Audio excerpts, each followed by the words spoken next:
आज का लेक्चर होगा बच्चों, अब हम हमारा combination of capacitors. Last time हमने कैपेसिटर्स पढ़ा था सारा। अब यहाँ पे एक पॉइंट है बच्चों, हम कंबाइन क्यों करते हैं कैपेसिटर्स को, राइट? यानी क्या ज़रूरत पड़ती है हमें कैपेसिटर्स को कंबाइन करने की, ये है आपका क्वेश्चन। इसको बोलते हैं कम्बिनेशन ऑफ कैपेसिटर्स। देखो जैसे आपने शायद 10th में पढ़ा होगा कम्बिनेशन ऑफ रेजिस्टर्स, राइट? यानी रेजिस्टर्स को कंबाइन करते हैं हम, याद है आपको? एक होता था सीरीज कम्बिनेशन और दूसरा होता था पैरेलल कम्बिनेशन। सेम यहाँ भी वही है कि अब आप कैपेसिटर्स को ग्रुप कर सकते हो। फिलहाल हम दो ही हम पढ़ते हैं हम, फिर एंट्रेंस में आपको ग्रुपिंग करनी पड़ती है, वो मिक्स ग्रुपिंग भी सीखनी पड़ती है। जो ये दोनों सीखेगा वो मिक्स भी सीखेगा। तो आपके सिलेबस में फिलहाल यहाँ ये दो कम्बिनेशनें हैं।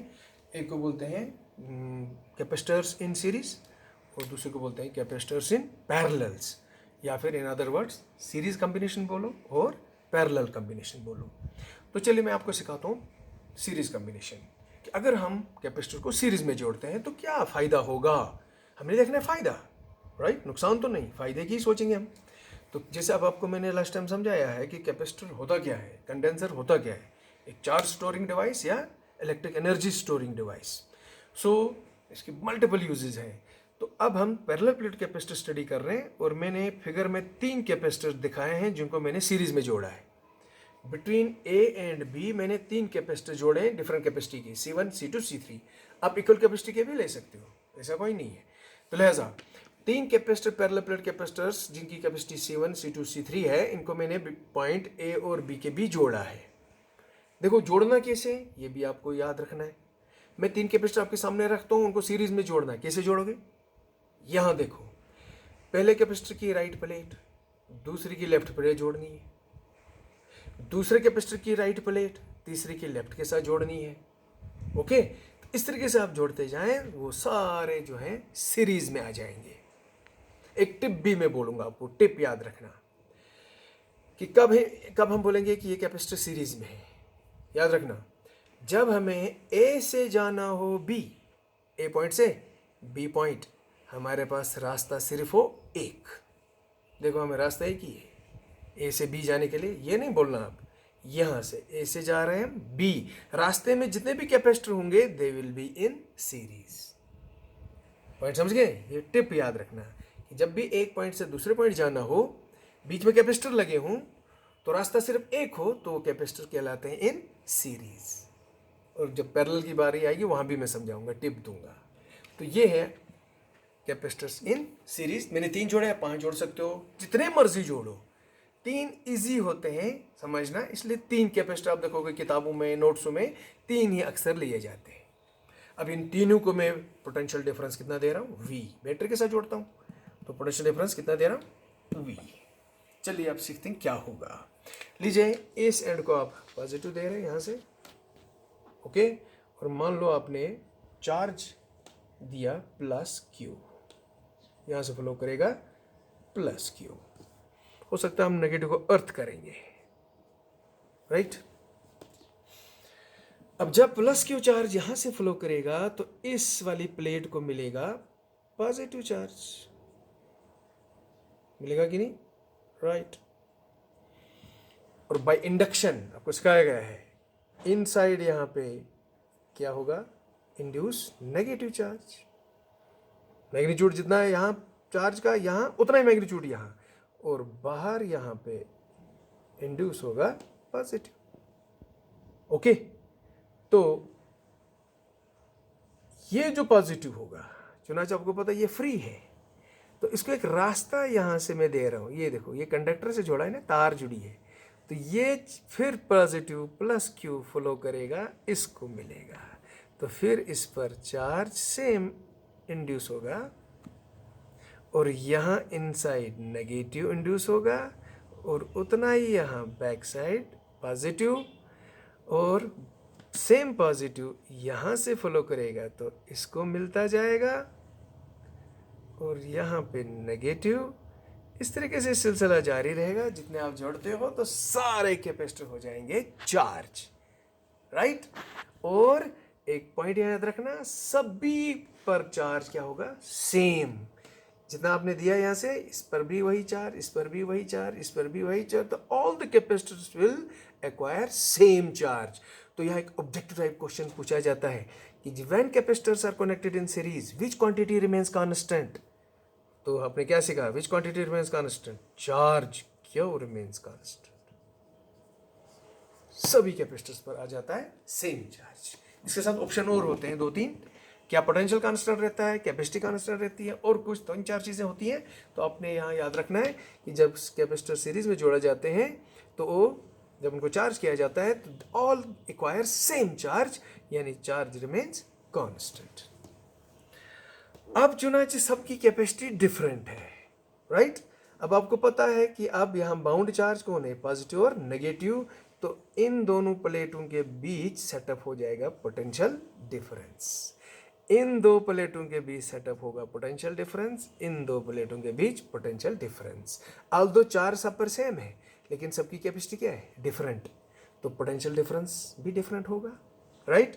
सो बोलो पोटेंशियल डिफरेंस कितना होगा, आप यूज कर सकते हैं C is equal to Q by V, therefore V होगा Q बाई C। इस फॉर्मूले का यूज करो। सो चार्ज कितना है Q, इस पर भी, इस पर भी, इस पर भी, आपने चार्ज कितना दिया था, Q ही दिया था ना, मैग्नीट्यूड बोलो चार्ज का Q, सेम यहाँ मिला, सेम यहाँ, सेम यहाँ।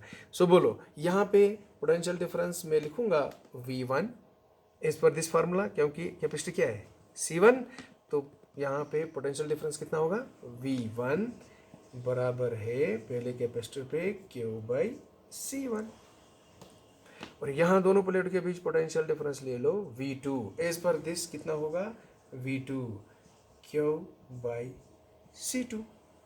सी चार्ज कांस्टेंट आ रहा है, और यहाँ क्या लिखेंगे V3, सो V3 होगा Q बाई C3।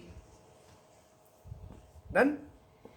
इस तरीके से ये V टोटल, असल में आप कितना दे रहे थे सभी कॉम्बिनेशन को V, तो क्या फिर हम लिख सकते हैं कि V 3 हिस्सों में बढ़ गया, V1 plus V2 plus V3 के बराबर होगा टोटल पोटेंशियल डिफरेंस जो अप्लाई कर रहे हो आप, है ना। यस। अब आप सबकी वैल्यू लगा लो।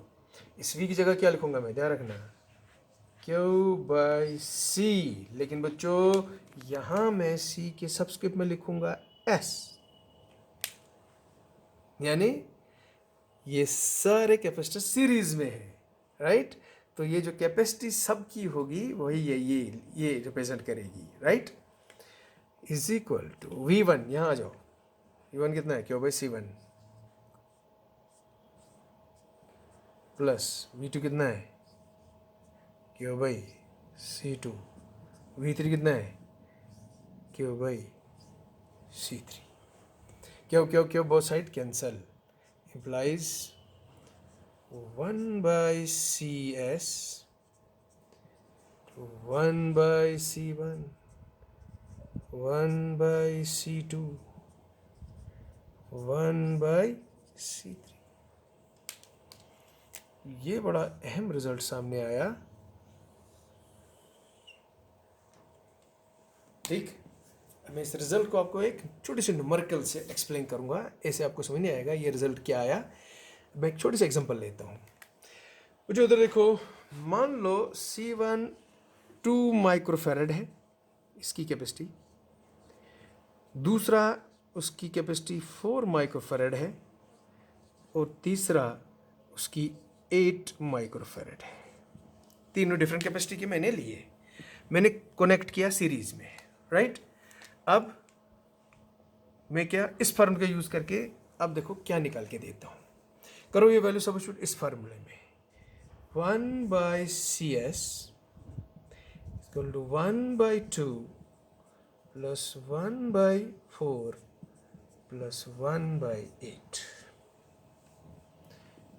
अब 2, 4, 8 का एलसीएम आप निकालो, तो यहाँ निकालेंगे एलसीएम आएगा 8, आएगा 4 प्लस 2 प्लस 1, आएगा 7 बाई 8।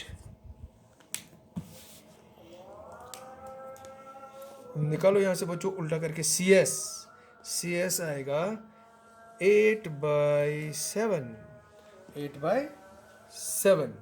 अगर सॉल्व किया जाए ये पूरा कितना आता है 8/7 ऑलमोस्ट आता है 1 पॉइंट।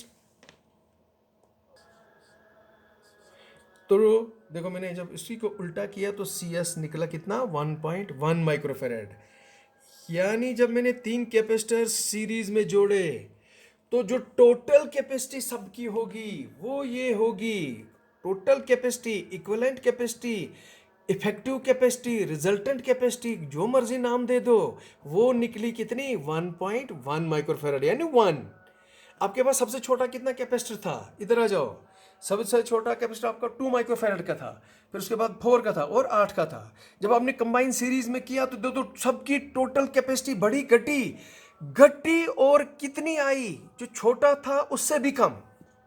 छोटा कितना था आपका 2 माइक्रोफेरेड, और आपको तीनों की मिला के सीरीज में जब आपने जोड़ा तो टोटल सबकी कैपेसिटी कितनी निकली 1।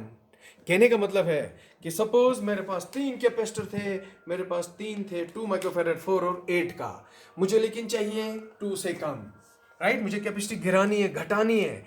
तो मैंने सीखा कि कैसे घटती है कैपेसिटी, अगर कैपेसिटर को जोड़ा जाए सीरीज में।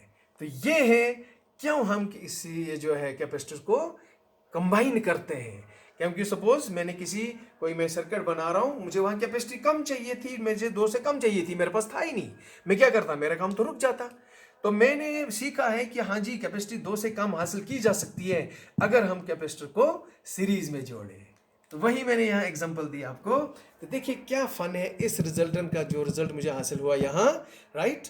तो एक न्यूमेरिकल मैंने ली तो मुझे यहाँ से क्लियर हुआ कि जब कैपेसिटर सीरीज में जोड़े जाते हैं तो उन सब कैपेसिटर की जो टोटल कैपेसिटी होती है, या इफेक्टिव कैपेसिटी, या इक्विवेलेंट कैपेसिटी, या रिजल्टेंट कैपेसिटी, कुछ भी बोलो, वो हमेशा कितनी होती है, एक जो सबसे छोटा कैपेसिटर होता है उसकी कैपेसिटी से कम हो जाती है अगर कैपेसिटर को जोड़ा जाए in series.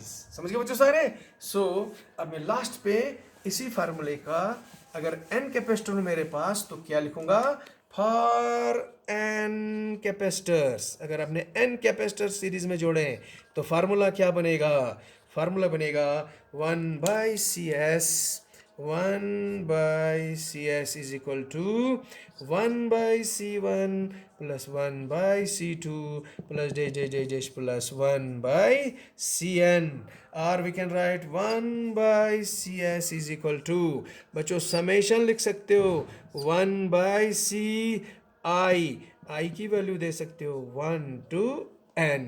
So this is the formula for n capacitor, capacity of n capacitors connected in series। तो यहाँ तक आपने करना होगा। तो ये था पहला पार्ट।